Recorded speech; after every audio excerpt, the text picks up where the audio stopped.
We shall, however, enter into the details of the matter, for it is in these views that I have met with most contradiction. First of all, I have to confirm by the following remarks the proof given in the text of the negative nature of all satisfaction, thus of all pleasure and all happiness, in opposition to the positive nature of pain. We feel pain, but not painlessness. We feel care, but not the absence of care. Fear, but not security. We feel the wish as we feel hunger and thirst. But as soon as it has been fulfilled, it is like the mouthful that has been taken, which ceases to exist for our feeling the moment it is swallowed. Pleasures and joys we miss painfully whenever they are wanting, but pains, even when they cease after having long been present, are not directly missed, but at the most are intentionally thought of by means of reflection. For only pain and want can be felt positively, and therefore announce themselves. Well-being, on the other hand, is merely negative.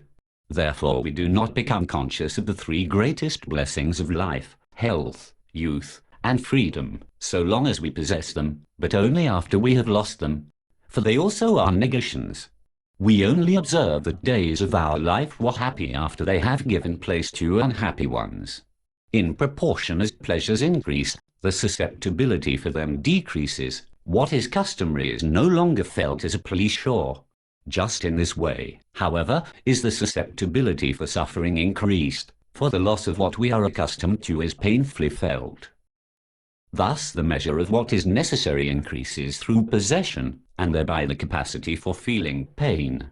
The hours pass the quicker the more agreeably they are spent, and the slower the more painfully they are spent. Because pain, not pleasure, is the positive, the presence of which makes itself felt. In the same way we become conscious of time when we are bored, not when we are diverted. Both these cases prove that our existence is most happy when we perceive it least, from which it follows that it would be better not to have it.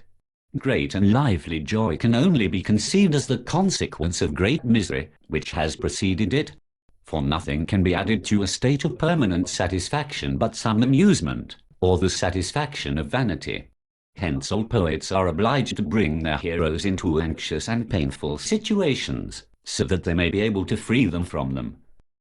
Dramas and epics accordingly always describe only fighting, suffering, tormented men, and every romance is a rare show in which we observe the spasms and convulsions of the agonized human heart. Before so confidently affirming that life is a blessing worth desiring or giving thanks for, let one compare calmly the sum of the possible pleasures which a man can enjoy in his life with the sum of the possible sorrows which may come to him in his life. I believe the balance will not be hard to strike. At bottom, however, it is quite superfluous to dispute whether there is more good or evil in the world, for the mere existence of evil decides the matter. For the evil can never be annulled, and consequently can never be balanced by the good which may exist along with it or after it. For that 1,000 had lived in happiness and pleasure would never do away with the anguish and death agony of a single one. And just as little does my present well-being undo my past suffering.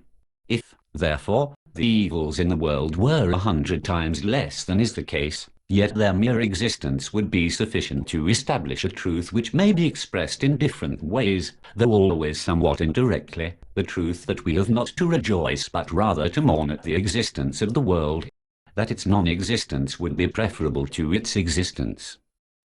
If the world and life were an end in themselves, and accordingly required theoretically no justification and practically no indemnification or compensation, but existed, for instance, as Spinoza and the Spinozists of the present day represent it, as the single manifestation of a God, who, animi causa, or else in order to mirror himself, undertook such an evolution of himself, and hence its existence neither required to be justified by reasons nor redeemed by results, then the sufferings and miseries of life would not indeed have to be fully equalled by the pleasures and well-being in it. For this, as has been said, is impossible, because my present pain is never abolished by future joys, for the latter fill their time as the former fills its time, but there would have to be absolutely no suffering, and death also would either have not to be, or else to have no terrors for us. Only thus would life pay for itself.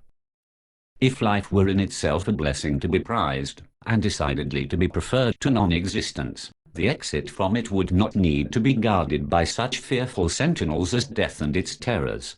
But who would continue in life as it is if death were less terrible? And again, who could even endure the thought of death if life were a pleasure? But thus the former has still always this good, that it is the end of life, and we console ourselves with regard to the suffering of life with death, and with regard to death with the suffering of life. The truth is that the two inseparably belong to each other, for together they constitute a deviation from the right path, to return to which is as difficult as it is desirable. Well known and too long for quotation is the passage in the Apology of Socrates, in which Plato makes this wisest of mortals say that death, even if it deprives us of consciousness forever, would be a wonderful gain, for a deep, dreamless sleep every day is to be preferred even to the happiest life.